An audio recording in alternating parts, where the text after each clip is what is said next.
Pakistan Peoples party waste Midlands نے Azad Kashmir assembly میں opposition leader Chaudhry محمد یاسین کے اعزاز میں ایک استقبالیہ تقریب کا انعقاد کیا ہے، جس میں پیپلز پارٹی ویسٹ مڈلینڈز کے عہدیداروں اور جیالوں نے بھرپور شرکت کی۔ مزید احوال برمنگھم سے عابد قاسمی کی رپورٹ میں۔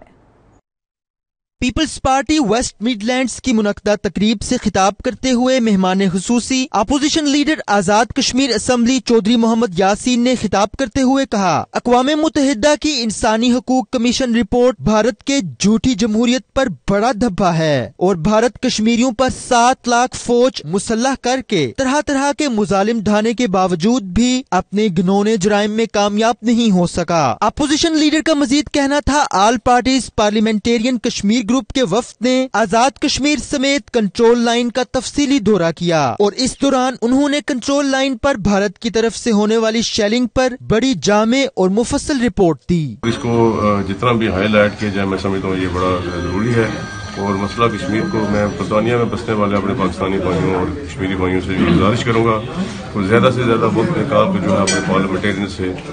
ملیں، یہاں کے جو برٹش میڈیا ہے اس سے ملیں، ان کو یہ اس بات پہ قائل کریں کہ وہ ہمیں کوریج دیں۔ ان کا مزید کہنا تھا کہ اس کمیٹی کو بنے 35 سال سے زائد کا عرصہ ہو گیا، لیکن پہلی دفعہ یہ ممکن ہوا کہ فائنڈنگ مشن نے آزاد کشمیر میں جا کر رپورٹ تیار کی ہے اور یہ ان کے لیے بڑا بریک تھرو ہے اور مثبت قدم، اس سے مظلوم کشمیریوں کی حوصلہ افزائی ہوگی۔ پہلی دفعہ ہوا ہے کہ 35 سال سے کمیٹی بنی ہے، لیکن پہلی دفعہ ہوا ہے کہ ایک فائنڈنگ مشن جو ہے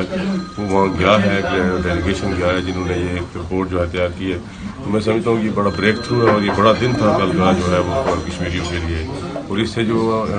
مظلوم کشمیری ہیں ان کی میں سمجھتا ہوں حوصلہ افزائی ہوگی۔ اس موقع پر برطانیہ پیپلز پارٹی کے صدر محسن باری، مڈ لینڈز کے صدر چودھری شاہ نواز، سینئر نائب صدر mid lands Mirza Akhtar, Birmingham کے صدر راجہ قیوم، جنرل سیکرٹری چودھری ارشاد عزیز، چودھری جاوید، آصف خان سمیت دیگر عہدیداروں اور جیالوں نے بھرپور شرکت کی۔ رپورٹنگ ٹیم کے ہمراہ عابد قاسمی، 92 نیوز برمنگھم۔